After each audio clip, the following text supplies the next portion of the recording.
but for myself, I ride my horses along the river here and out in the canyons. I love to hike and run with my dogs. I hunt, I fish. And I think one of the very best ways to connect with nature is to simply forage, garden, farm, hunt, and fish. I think if your daily bread, if a part of it is directly connected to the landscape that you call home, and you're actually taking that into your actual cells and your sinew and your marrow and your in your body, I think that's the most powerful thing that anyone can do to connect themselves to nature, to the earth, to life and death cycles. I just think our vitality is found in that connection, and that's something that's really important to me. So, welcome to the Into the Wilderness podcast in partnership with Modern Huntsman. I am your host, Byron Pace. It is April the 1st, and this is episode 203. These shows are out every 2 weeks, and at the moment we are alternating between the Living with Nature series, presented by Swarovski Optik, which is what you're going to hear today, and more longer form episodes. The Living with Nature series is about how people from all walks of life connect with nature. And to tease this out of them, I ask 5 questions. If you want to hear how this series started, go back to episode 197, when I chatted with Ben Lisdus, the business development manager for Swarovski Optik in North America. In 2 weeks' time, you will get the very last installment of our special limited series From the Field, which has been following the conservation stories at Zambezi Delta Safaris in Mozambique. These shows have been a totally new format for us with a much higher level of production, and I would love to hear your thoughts on any of the recent episodes. Tag me on social media at Byron J. Pace, or shoot me an email through the website byronpace.com. In this episode, I chat with Jillian Lukiwski, who some of you may know as the Noisy Plume from her social media accounts and website. She is a farmer, writer, photographer, silversmith, and above all, a child of nature. She has previously appeared in Modern Huntsman and has an incredibly moving article in Volume 9, which is going to be due out in the next couple of months. Before we hear from Jillian, a thank you to all the Patreon supporters who help make this podcast possible, and especially to the top tier supporters who include Richard McNeil, Ronnie Speakman from rdcontracting.co.uk, James Marchington, the guys at South Ayrshire Stalking, Thomas Cameron, Mark Zabrowski, and Colin Knight. If you would like to support the podcast, head over to patreon.com/Byron Pace. If you would like to hear more from Jillian, you can find her online at The Noisy Plume, and you can read stories from her on the Modern Huntsman website, modernhuntsman.com. Jillian, welcome to the Into the Wilderness podcast and the Living with Nature series. I'm so excited that we finally managed to connect, because I totally screwed up last time with time zones in different parts of the world, and you were on Zencaster, which is how we record the podcast, like 2 hours before I was on, and then I was on and you weren't on, so I apologize. Oh, it's okay. Time differences are a disaster. They're always tricky to navigate, and then there's daylight savings and all that ridiculousness that you got to deal with too. So don't you worry about it, Byron. I'm happy to be looking here. forward.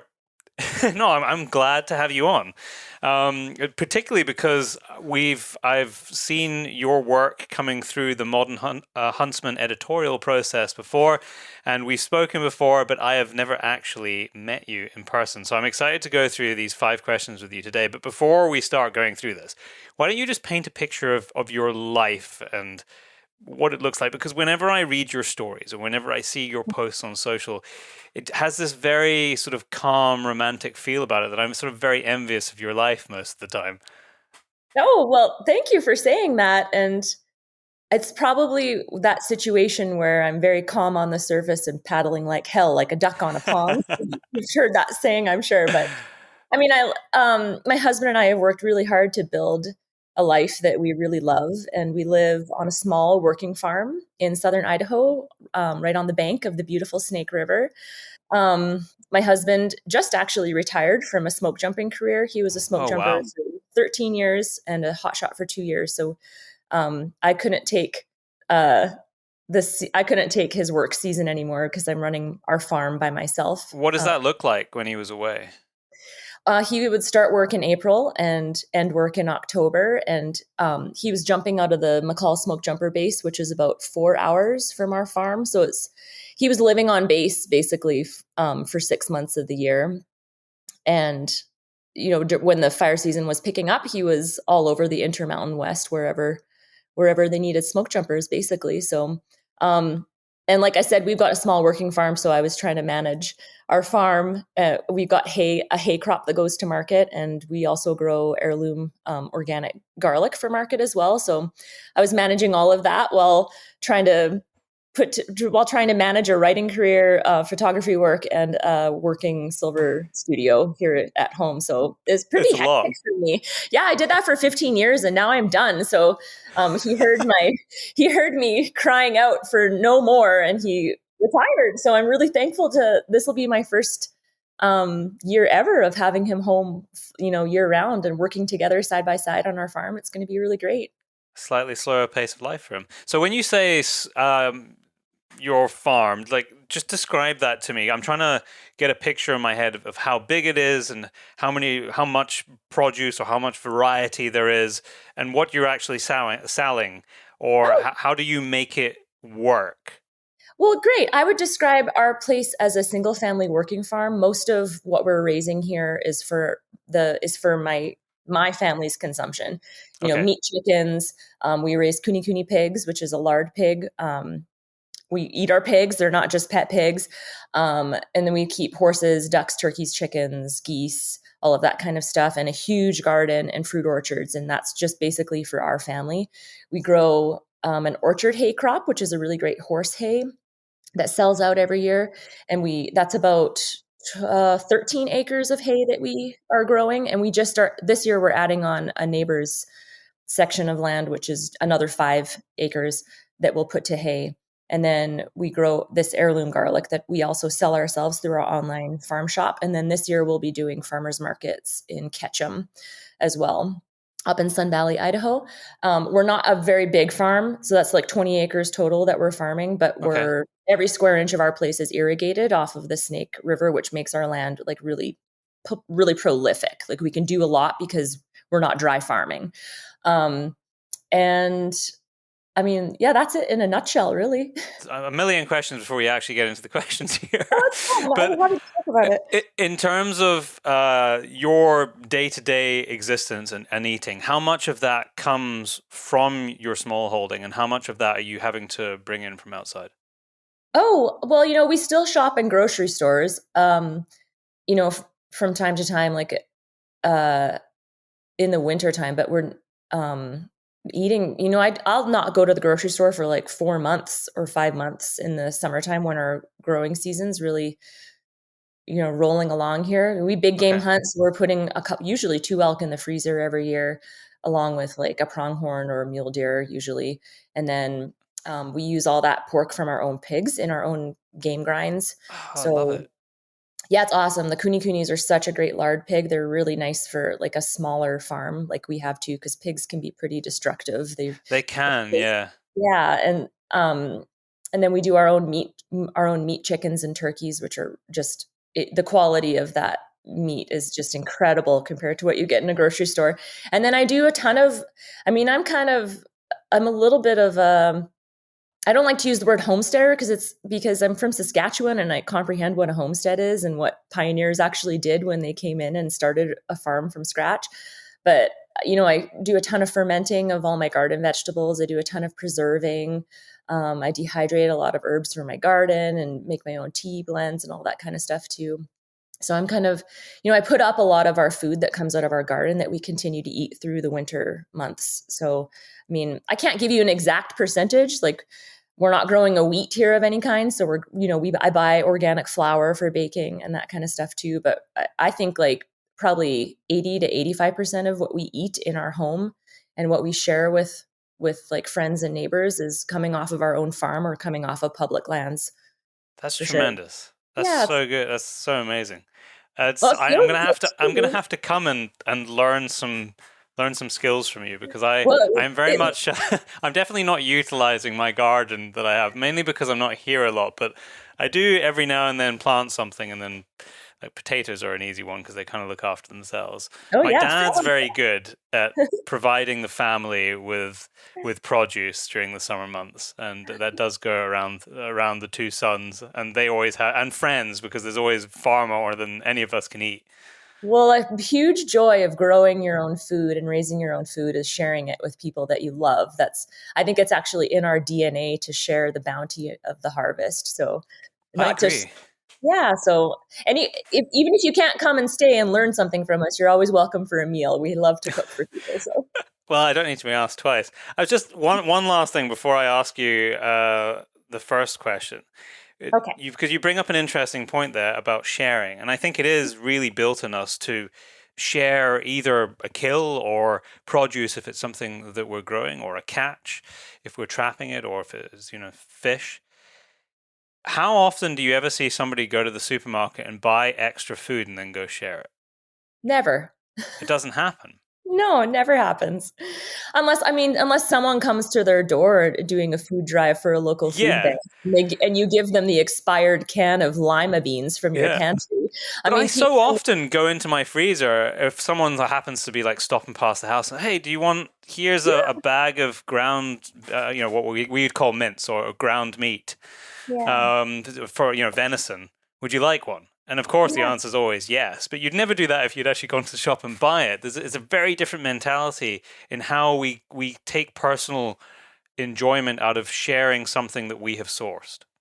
Yeah, I think that urge to share is like community driven.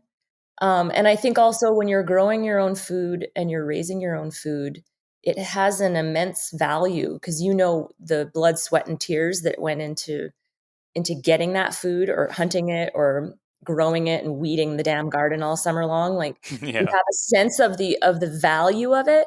And when you have someone come and visit and you send them away with a roasting chicken or a chunk or an elk roast or something, you're really, I mean, it's really it's a love language to actually share that thing that you value so highly with a person that you love. That's what it is for me anyway. It might be for someone else, it might be just that their freezer's too full and they're about to go elk hunting again. But for me, it's like it's how I say I love you is to cook a meal that we've raised and hunted and grown entirely ourselves, and everything on the plate, you know, has known our touch or we've hunted it. That's like that's how I tell people that I love them, basically. I So like that. I like that a lot. So yeah. I almost wonder whether we've kind of covered the first question because you probably connect with nature every moment of every day. But to question one, how do you connect with nature on a regular basis? Is there something that stands out for you? Yeah, I've thought a lot about this question. While we've been trying to get this podcast done, I wanted to start by saying that I don't actually believe humans are separate from nature. I think we're Agreed. part of it. I think that some people are living in a way that keeps them separate from it. But I think as soon as you walk out the front door of your house or your apartment building, if you're outside, I think you're in nature. Um, and if you're like me, you've done a really good job of dragging nature into your house too, because my decor is almost exclusively like dead stuff and feathers and skulls and antlers and seashells That's and my whatever. kind of vibe. Yeah. And so, I keep it in my home, surrounded. I'm surrounded by it inside of my home. And I've tried to keep my home, you know, I try to keep my furniture wooden and wooden, cotton, wool, leather, all that stuff that's actually like natural and not synthetic. That's what I like to surround myself with inside of my nest in my home here. But I think as soon as you step outside and you're standing in fresh air, I think you're in nature. So you don't have to, buy a bunch of gear and go to some far off distant place to have an experience in nature. I think as soon as you go outside, you're in it and you can be enjoying it and you can be refreshed by it. Um, but for myself, I ride my horses along the river here and out in the canyons. I love to hike and run with my dogs. I hunt, I fish, and I think one of the very best ways to connect with nature is to simply forage, garden, farm, hunt, and fish. I think if your daily bread, if a part of it is directly connected to the landscape that you call home, and you're actually taking that into your actual cells and your sinew and your marrow um, and your body, I think that's the most powerful thing that anyone can do to connect themselves to nature, to the earth, to life and death cycles. I just think our vitality is found in that connection. And that's something that's really important to me. So, Well, that's very poetic and beautiful, and I couldn't agree more with you. I often think about heating myself because, especially at this point in time, because it's coming the end of winter. Spring is just starting. There's some elements of spring I'm beginning to see, but all the way that I heat my house is with wood that I go and collect. And I think that it's very difficult for people to appreciate how nature can provide for you as part of nature, with, in this case, the simple act of burning wood, if you've never actually gone and sourced it with your own hands and split it with your own hands and put it in your own fire, the same as you're saying with regard to food. And I really appreciate the heat that comes out of my fire because it doesn't come with the flick of a button with oil in the oil tank that came out of the North Sea. And you do appreciate things much more, and I think you're much more careful about how you use it.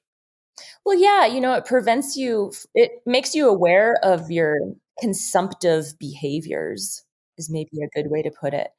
And when something doesn't come as easy as a flip of a switch, and just because for a lot of people, heating a home, like you just said, is a completely invisible act that they have no connection to in any way whatsoever.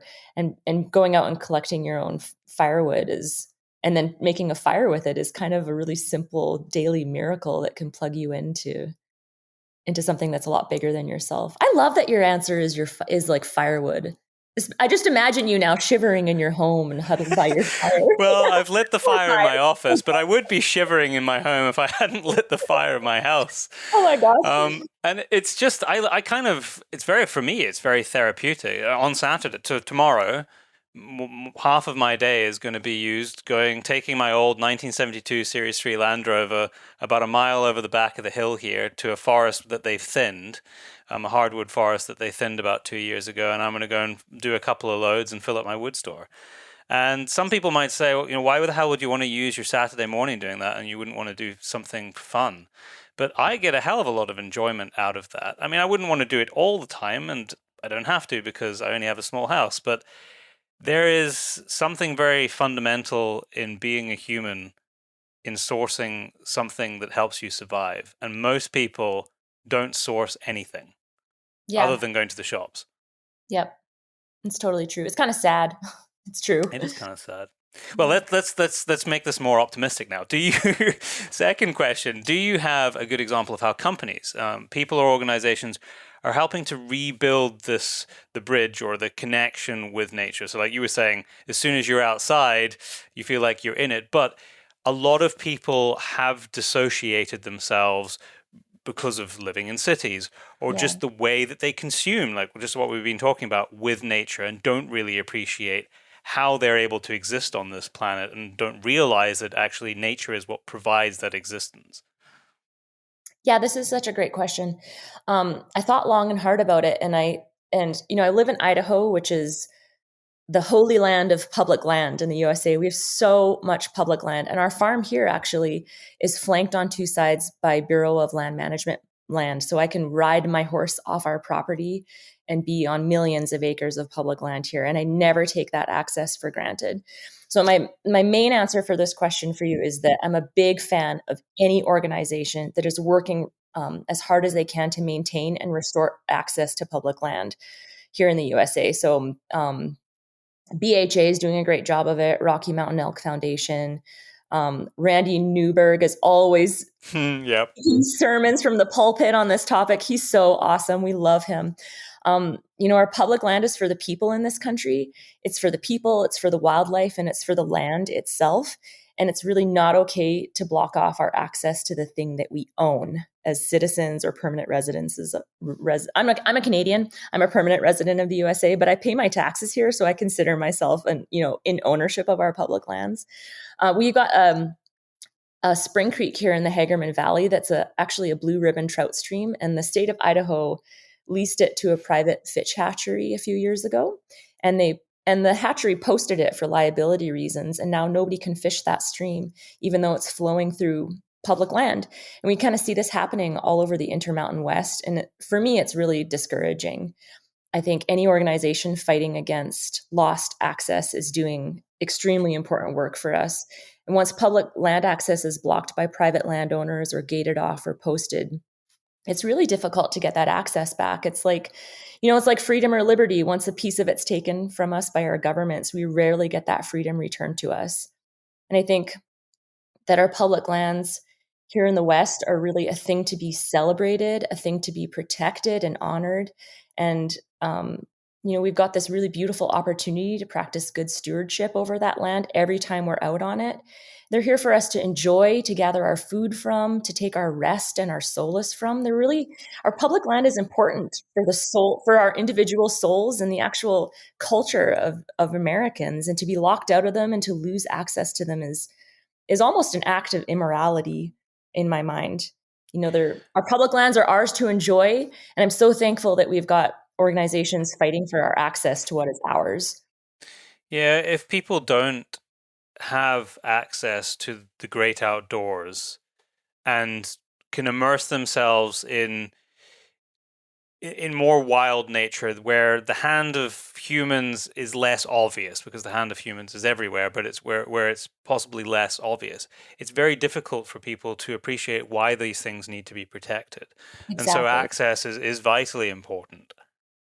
Yeah. I mean, you live in a country where, I would say you have less public land than us here in the Intermountain. Yeah, but our access is more. This is a misperception. Yeah, we have right to roam everywhere in Scotland. Tell me all about it. Yeah, so, the vast majority of land is private. Yeah. However, we have access to almost all of it through a law that I think it was passed in the early 90s, which was right to roam. Yeah, which means that you can trespass on everything, right? Yes, essentially, yes. Yeah. Yeah. So that doesn't include, so the caveat with that is people can go and immerse themselves in nature on almost any land, but you can't necessarily take. Right. So that's the difference with some of your public lands, where you're actually able to, with over-the-counter permits or whatever the system might be, go and harvest something. But equally, we do have some systems in place which are kind of the equivalent, some of the Crown Estate, which are very cheap. $25, $30 a year, and you can go and hunt geese on the foreshore, and you can buy over the equivalent of over-the-counter tags, I suppose, from different estates. But in terms of actually getting your feet into the wilderness, as it were, you can pretty much do that anywhere here in Scotland. The same is not true in England. So yeah, in some respects we have more access than you, and then in other respects, to do with harvestable take, we have less. Very interesting. Very interesting. Yeah. So to question 3, is there a conservation story happening right now that you are particularly passionate about? Yes, there's a couple. I tend to keep my eyes and my heart really tuned into what's happening locally in my community and my home state. Because if I start to look too far away, I feel very discouraged by all the chaos and everything that's happening in the world. There's plenty of stories to depress you happening in the world. Yes, exactly. So I am watching the great Idahoan wolf debate with great interest. I bring it up with great risk on your podcast, but I have. Tell me more. I want to know, because I know that wolf. Across North America, not just in your state, it has been. It's been a hot button issue for years, but particularly in the last 12 months, it seems to have appeared in my feed sort of every week. Yeah, it's a hot topic, I have an extremely nuanced position on wolves. I think actually most Idahoans are really reasonable people, and they also hold nuanced positions on most topics that are hyper-polarized and politicized. But as always, the loudest and most extreme voices seem to be the voices that dominate the narrative surrounding wolf management in Idaho, which is really unfortunate and frustrating. I'm sure it's frustrating to watch too, but I'll speak personally on this topic. I really love to have wolves on the landscape here. I think they're absolutely incredible. They're magical. We elk hunt a basin with an established wolf pack, and it actually makes it a lot harder for us to hunt there because they change herd dynamics so much. But I still want them there. They make it more difficult for me to get my food, but I still really want them there. They totally thrill me. We'll hear them fire up and start howling right around our teepee at night when we're out there hunting, and it's totally magical. But that said, I also think that they need to be managed, because I also really love having elk on the landscape here. And like many Idahoans, elk sustains my family. We eat elk every year. Most meals during the week is elk in our household. The presence of elk is really important to the health and well-being of so many families in Idaho. Fishing, trapping, and hunting is a constitutional right in this state. And they're also so important for the ecosystem of the Intermountain West. We need our elk and we want our wolves in this state. And I hope that we can find some kind of balance and some solutions. And we really hope that wildlife management decision making will be handed back to the Idaho Fish and Game Commission instead of being hijacked by politicians in this state. I get so frustrated when I see legislation being passed for wildlife management. I think that job really needs to be in the hands of Idaho Fish and Game. And the decision-making process for how we manage these animals needs to be rooted in data and science. It cannot be based on people's feelings. I mean, the moment we start basing all of our wildlife management decisions on people's feelings is going to be the day we destroy Idaho and the whole Intermountain West of the USA. It'll be really sad. And yet we're seeing that around the world all the time. Yeah. Everything being based on people's feeling, everything just being an emotional trigger for people all the time. We got to set our emotions aside and really, try to think things through and pay attention to, the data and the science behind what's really going on these landscapes and hear from everybody. I mean, ranchers are seeing what they're seeing. Hunters have things to report from the drainages and basins that we're hunting. Wildlife biologists are doing their research, and we just all need to come together and talk about it so that we can figure out what's actually going on with all of these animal populations in our state so we can proceed with managing them appropriately. But I love the wolves. I love them. I think they're so cool. Last week, or not even last week, like 4 days ago, when I was in Tajikistan, we were hunting ibex there, and it was the last morning. I only had half a day left, and a wolf walked past me 20 meters away. How did you like it? It was phenomenal. Did it give you goosebumps on your arms? Do you know it didn't? I was so mesmerized and surprised. I mean, the thing is, I'd seen evidence of wolves the entire week, and last time I was there in December, I'd seen their tracks everywhere. I'd seen wolf shit everywhere, but I just hadn't actually seen them. And I'd seen bears, but I hadn't seen wolves. So I was kind of half expecting at some point maybe we would see one, but it did totally take me by surprise. Well, you ended up having really like a close encounter with one. That's so thrilling. Anytime I see a big predator kind of face to face, it's absolutely thrilling. Yeah, it made my entire week. Just seeing, and I only saw it for about 15 seconds. It was essentially, we were at the bottom of this valley and we were sat with our sort of back in some thin trees. And then in front of us, about 20, 30 meters away, the sort of cliff started to climb, and it walked on the lower part of this cliff in front of us in this little window, and then sort of slipped over the brow.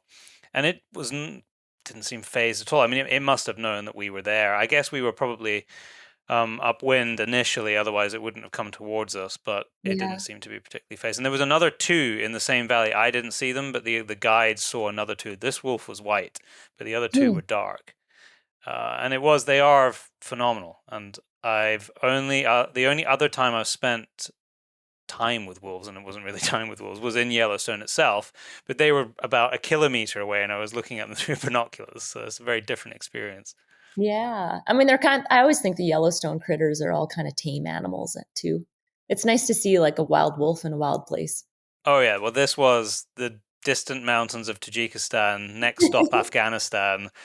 This was as remote as it gets. Yeah, absolutely. Very cool. You'll remember that forever. Oh, it's definitely going to stick with me. Yeah, it is probably the highlight of that trip. Even though I was there for an entire week, and that wasn't the purpose of being there, but that was the highlight of the trip. Cool. Is there somebody in particular? Because I would say that. Let me backtrack here. I would say that between the stories that you write and the posts that you make and the photography that you do, you are in fact, and I know this for a fact because I've actually met a couple of people that have brought your name up. You are definitely inspiration for a lot of people in terms of forcing themselves to connect in a more authentic way with nature. But is there somebody that inspires you that's doing great work in the outdoor space? Oh, that's, I don't know if I can drop a specific name for you. Is that, but I That's have, okay. okay. Well, I will say that something I see a lot of here in Idaho, Idahoans are very outdoorsy people. And something I see a lot of here that really deeply inspires me is like parents out hunting with their kids or camping or fishing with their kids, raising their kids outside.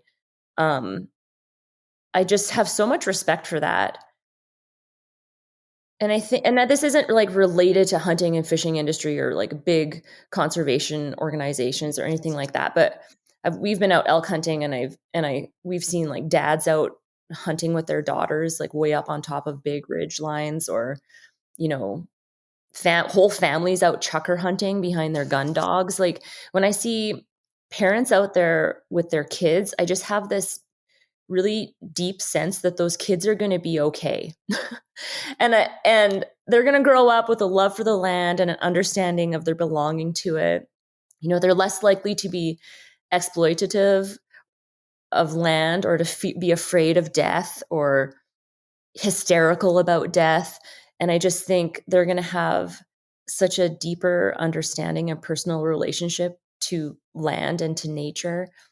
And they're going to have an idea of what, you know, good stewardship should look like. And I think when you have a basic level and respect for all living things and for land, when that's been modeled to you by the adults in your life, I think you can't help but to grow up into a human being who improves the world and who gives more than they take when they're outside. And I just love it when I see outdoor families doing outdoor stuff. I'm like, yes, that's so great. And I also think that, you know, when we get our households in order, and when we have resilient families and strong families, I think that leads to strong communities, and I think that's like a foundation for a healthy world. And just think sometimes we think too big with this stuff. I think, you know, we think we need to build and employ a massive industry to create change, but I just think deep, long-lasting change happens when we get our households in order, when we raise our families outside, and when we've got our families plugged into our local neighborhood and community and our local landscape. Just think that generates health and strength, and people who are tuned into nature and truth and beauty, and are living lifestyles that really create and maintain healthy landscapes. I totally agree, and I think that the march to urbanization, which has happened over the last 50, 60 years, has definitely diminished that community that you're talking about, because it doesn't really exist that much outside the household when you're living in a very built up area. And Yeah. instead of the kids going out at the weekend or in the evening in the summer and mucking around with a spade in the garden, or maybe shooting tin cans with their air rifle, or going with their parents to fish the river or hunt the mountains at the weekend, they're looking at a screen that's 3 inches by 2 inches wide playing Yeah. games. Yeah. And I don't know how anybody can expect a human being to care about the planet around them when their view of the planet isn't real. It's virtual. Yeah. And it's It's an a issue. really dangerous trend, I think. Oh, it's a terrible trend. It's bad for creativity. It's just bad for everything. And, you know, I'm here in the West, and we've had just thousands of people move into Idaho over the past year. I Yeah. think a lot of them are like COVID refugees in a lot, Yeah. um, which is, I have a lot of compassion for them. I understand. I've had a lot of freedom here over the past 2 years, living on a farm in the middle of nowhere and just having my life really continue, and being able to work every day and not really feeling the grip of the COVID related chaos. So I can understand people wanting to move out into space and be more dispersed on a landscape than their former lives allowed them. So, but it is heartbreaking out here to see all these ranches and farms selling out and being subdivided, and seeing homes going in where homes shouldn't be. That's really distressing. And so, you know, something else, another answer I could give to this question is just all the farmers and ranchers out there who are hanging on to their land and continuing to return to regenerative farming and ranching practices and instilling a love for the land and for that work in their kids so that those kids want to stay out here on a rural landscape and continue farming and ranching and keeping that land open for future generations and for wildlife and for the health of land itself and waterways. I mean, that's something that's really encouraging to me to see here in the West is farmers and ranchers continuing to work hard and to adapt and to keep hanging on. So they're really And it's inspiring. hard because farming is difficult. And well, a lot of farmers are very asset rich. They're often not. They're. That's it. That's where their money is. It's in the asset. It's in what they're sitting on.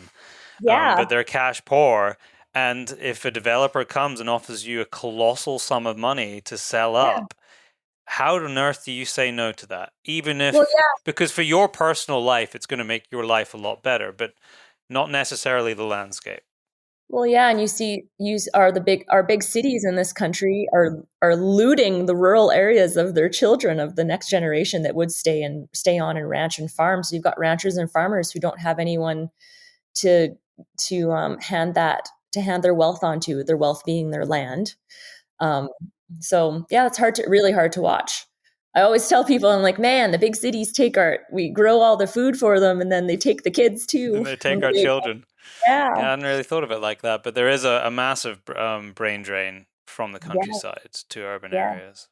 And I understand ranching and farming is really hard. I mean, hardly anybody does it because it's really difficult work. Most people don't want to work that hard. So, I mean, I can understand, but there's also a lot of, I mean, it's beautiful. It's a lot of hard work, but I think hard work's really a beautiful way to live your life. So,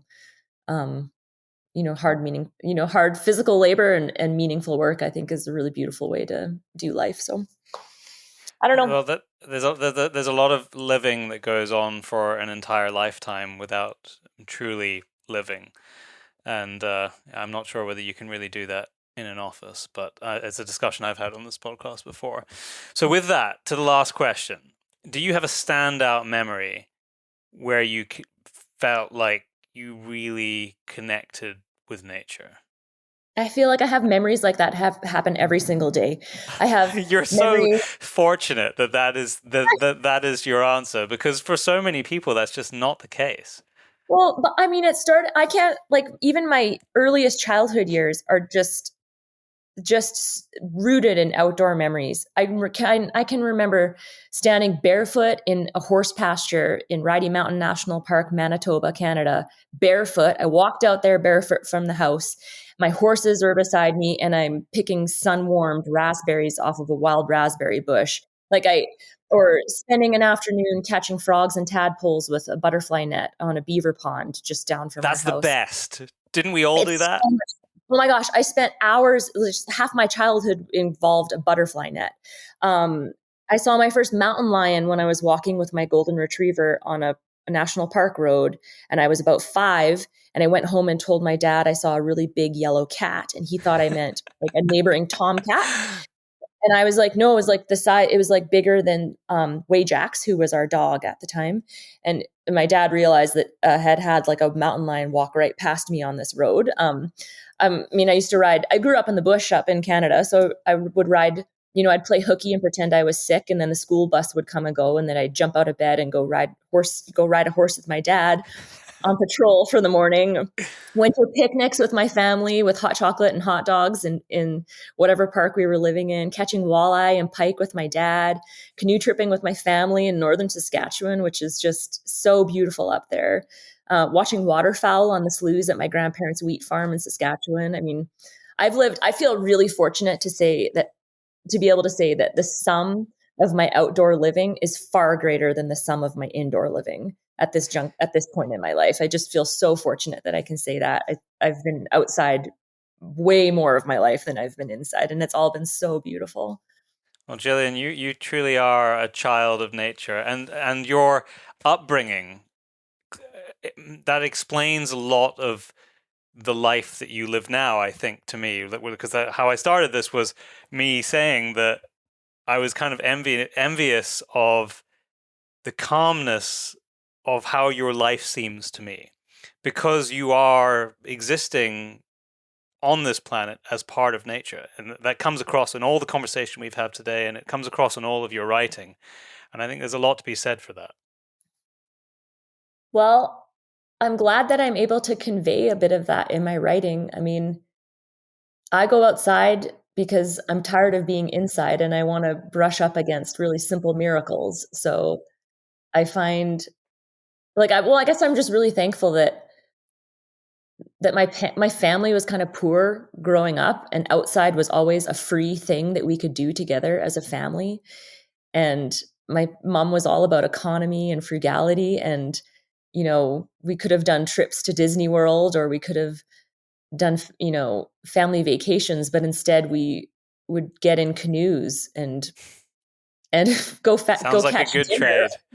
I Sounds like a great trade. I feel kind of thankful that was what my family could afford to do when I was young and growing up. It's given me such an appreciation for what is immediately around us every day, and just the simplicity of watching a sunrise that can fill up your tank for the entire day. It's so beautiful. So going outside is free for everybody. I mean, you've got public spaces everywhere in big cities, even, where you can go and you can just have your heart filled up by really simple beauty and really simple, free miracles every day, everywhere. It's magnificent to be on this planet.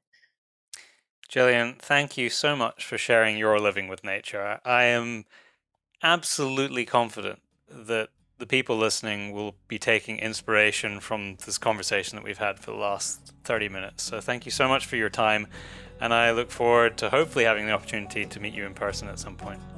Fingers crossed, Byron. Thanks for having me on today. You're such a delight.